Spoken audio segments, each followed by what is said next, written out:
Hello friends, welcome back. This is Elyse at Cats and Hats Crochet, and yeah, I'd like to welcome you back. If you are already subscribed, thank you so much. And if you're new here, welcome. So here on my channel, we talk about crochet and we talk about autism.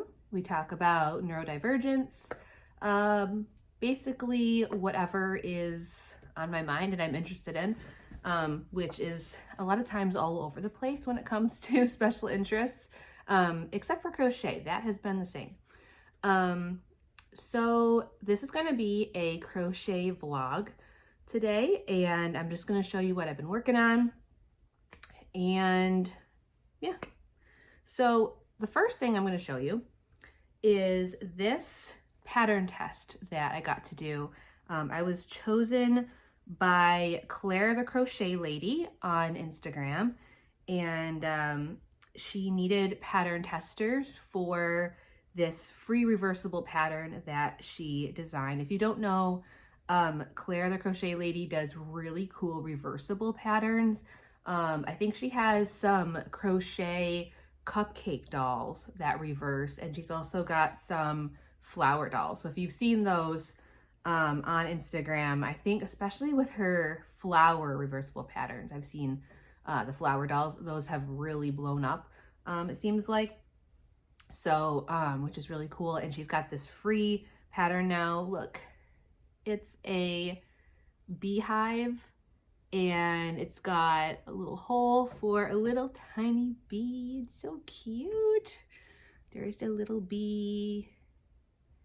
His wings are kind of folded right now because, there we go. Because, oh, that's where the color changes. Oh yeah, it's on the bottom. Okay. There, that's a good view. And his wings, I kind of fold them up when I put them in here because it's a little hole. There we go.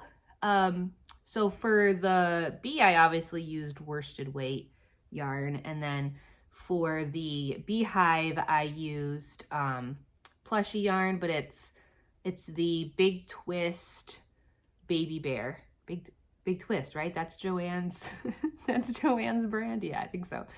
That Baby Bear yarn, which I really like. It doesn't shed as much as other chenille yarns. It's very smooth on the hook. I use a metal hook. These, I forget what brand are they? Clover brand. It moves very smoothly on the hook, and I really like it. I especially like it for pattern designing, which I haven't done a ton of, but I've done a little bit of that, and I do a lot of frogging when I design patterns. And if you're using the plushy yarn like Premier Parfait Chunky, for example, it tends to be difficult to frog, because it gets stuck. So okay, so without further ado, here is the reversibleness of this cute little beehive. Ready? Ta-da! So cute. Yeah, I think that's really cool how it opens up into a sunflower.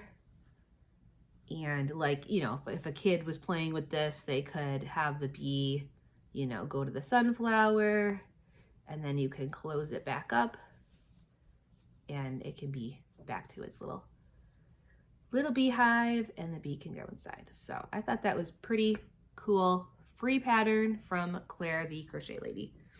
The next thing that I'm working on, so I'll show you my whips. Let's see. Okay, so oh my gosh, so my mind is all over the place because I just got over the flu, and it's been a hot second. My mind's all over the place. Our cat is sick. His name's Ninja, so our poor Ninja cat is sick. So my brain is like all over the place right now. My daughter has an ear infection from having the flu. Yeah, I'm just a hot mess. So, okay, so the next thing I made recently is I decided I finally had to make Crystal from Bag O' Day Crochet. I mean, everybody knows Crystal from Bag O' Day Crochet, right? I mean, how can you not? If you don't, please check her out because she's amazing and has so many tutorials. especially if you like making hats, which I do, cats and hats. You know, I love cats. I like to make hats. And this is her stitch sampler beanie. And I've been meaning to make it forever because, I mean, everybody always raves about it.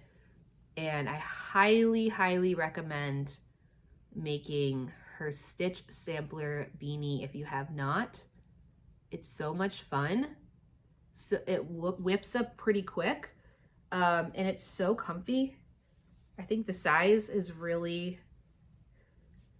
perfect. It's a little big for me, like it's got a little extra on top there, but you can always just do more or less of the single crochets at the end. So if you got a bigger head, you would do more single crochets at the end. If you have a smaller head, you would do less single crochets at the end. So yeah, I really like it. I'm gonna have to make, definitely gonna have to make more. And then okay, whenever I think of channels, like if there's different channels that have given me inspiration, or have like given me ideas, I'm just gonna shout them out, because we all support each other here, right? And this person has shouted me out a few times now, and I so appreciate it.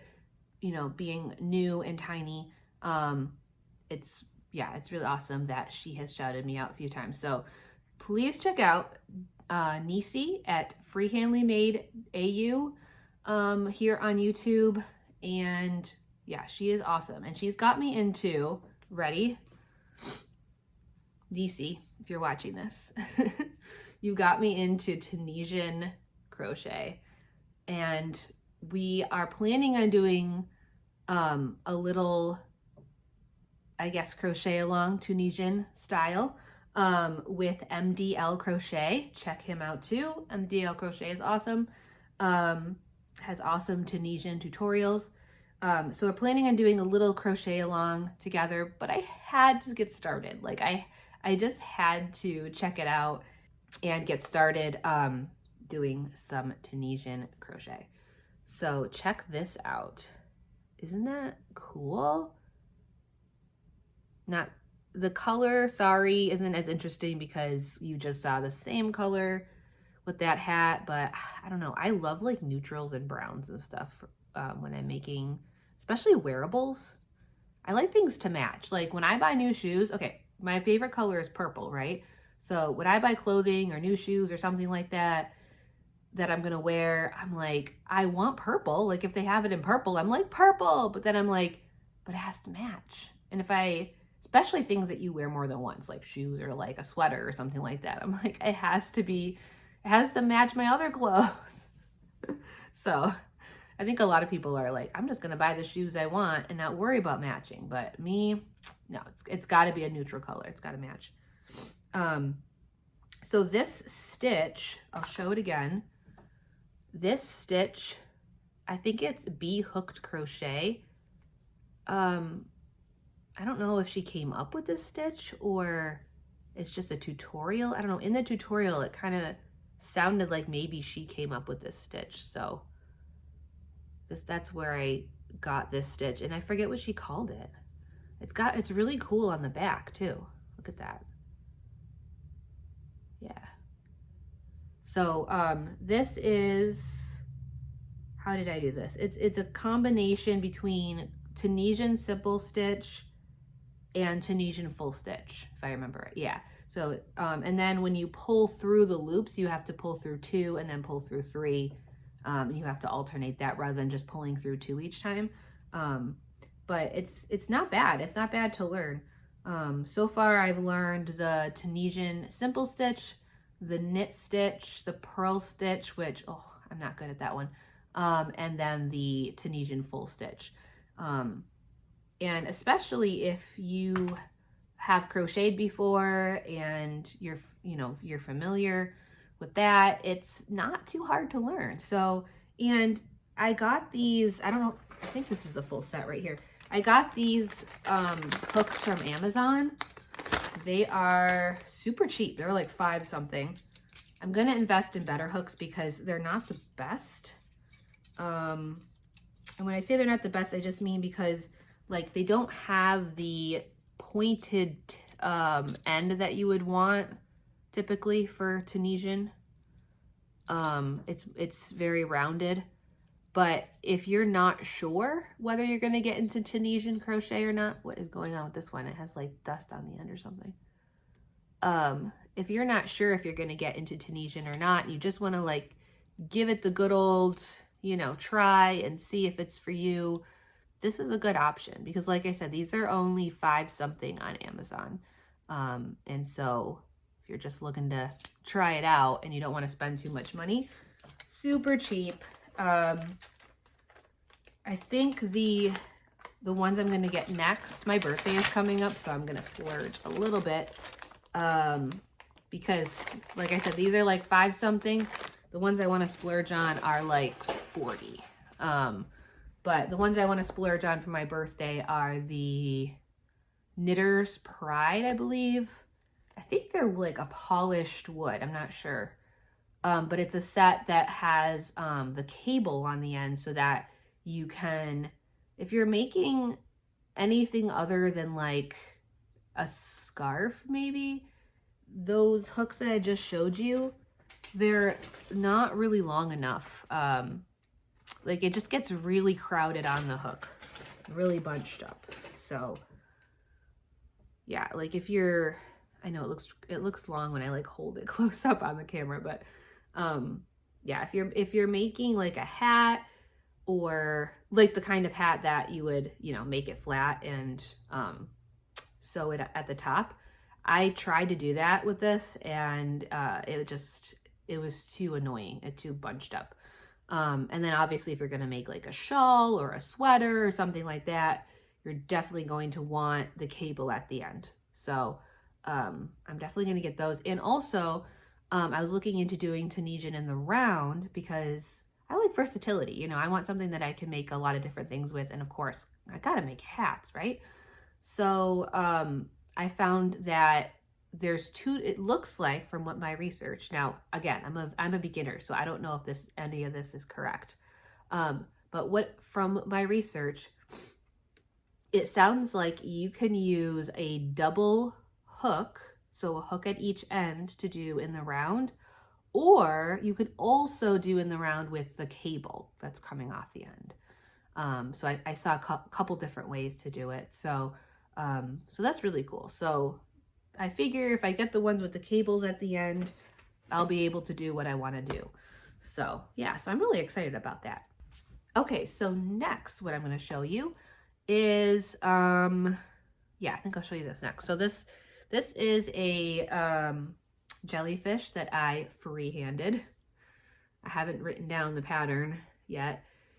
And, you know, that's partially because there's so many jellyfish patterns and there's probably a pattern out there that's like the same as this one. I mean, I guess if I freehanded it, is it going to be exactly the same as another pattern? Probably not, but I don't know if this is one I'm going to like sell or anything as far as a pattern goes, but yeah, because jellyfish, if you get into amigurumi, you'll find jellyfish are really easy. You just have to make this, you know, top part, and then I think I did, if I remember right, I think I did single double in each front loop around for that. And then what I do is I close up the bottom. I just go around and around until the bottom is closed. And then I add these separately just by like sticking my hook in, chaining, I think I chained 25. And then I just do 2 single crochets per chain. So yeah. And so I've already started another one. And the reason I'm making these is because I have a market coming up. Is it this weekend? I don't think it's this weekend. I think it's next weekend. I totally forget. Sorry, by the way, like I said, I'm getting over the flu and I'm totally fine now. I just have like congestion, you know, that I'm trying to get rid of. So yeah. Oh, I have one more thing to show you. I have to go get it. So I'll be right back. Okay, I'm back. Okay, so the other thing that I've made recently is this large turtle. So cute. I love making turtles. I used to really hate sewing, like a lot of us crocheters do. Got sparkly eyes. Not as fancy as some eyes I've seen, but yeah, I don't know. They're so like satisfying to sew together that I actually don't mind the sewing at the end. And this pattern from Rose and Lily, Rose and then like and sign and then Lily's Lily. This pattern is really easy to sew. You just leave holes in, like as you're going around, you leave holes and then sew in the legs separately, and then you just sew on the head. And I don't know, I think it helps that I've gotten better at sewing. It definitely takes practice. I hated it at first and I felt like it always looked not great. But if you practice sewing, get a little bit better at it, and then maybe try something with minimal sewing. Also with the plushy yarn, I highly recommend sewing with, I'm trying to look for, here's an example. Another more brown yarn. I swear I had more than just brown yarn. But sewing with cotton is a lot easier than sewing with the plush yarn. So I could definitely do a tutorial on that if you'd like. But yeah, I don't know. That is all I have for today. Thank you so much for joining me. This is kind of just a random little crochet vlog. And I will try to do some filming for my market coming up so you guys can see that. And yeah, so don't forget to subscribe if you're not subscribed. I'd love to have you. If you're interested in crochet, maybe you are neurodivergent, or maybe you want to learn a little bit more about neurodivergence. Those are the things we talk about on this channel. And if you want to join us for some Tunisian crochet with MDL Crochet, I think Nisi has a little post on her channel where you can put down that you're interested and you can join us for Tunisian crochet. I'm so excited about it. I really think I'm going to get into it. The only thing is I can't have a new hyperfixation when I'm about to have a market, because I need to market prep. I need to do that and not be making things with Tunisian crochet. But you know, I'm trying to do both. I'm trying to do a little of both. Like I said, things have been a little crazy with having the flu go around our house. And our cat, who is pretty ill right now, part of what is going on with him is that he will not eat or drink. So I'm going to be going out and getting him some wet food today. He loves tuna, and we are giving him an appetite stimulant, and he is wanting to eat tuna, which is his favorite.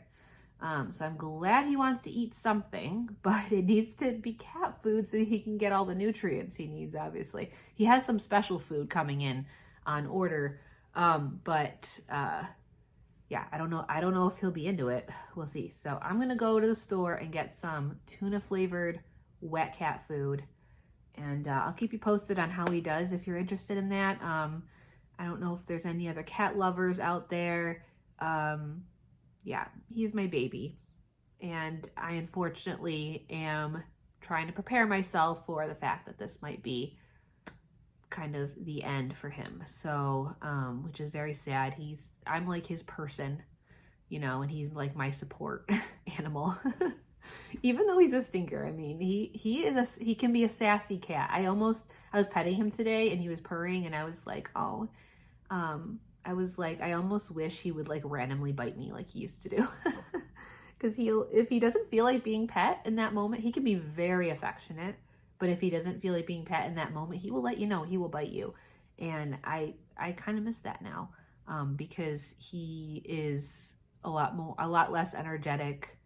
The sassiness is like gone. I mean, he is still affectionate, so that's good. But I almost miss his little sassy self causing trouble getting into food. If there's any, like, if the kids leave any food on the counter or on a table, he was always on top of it, and then barfing after, of course. So I almost miss all those annoying things that he used to do.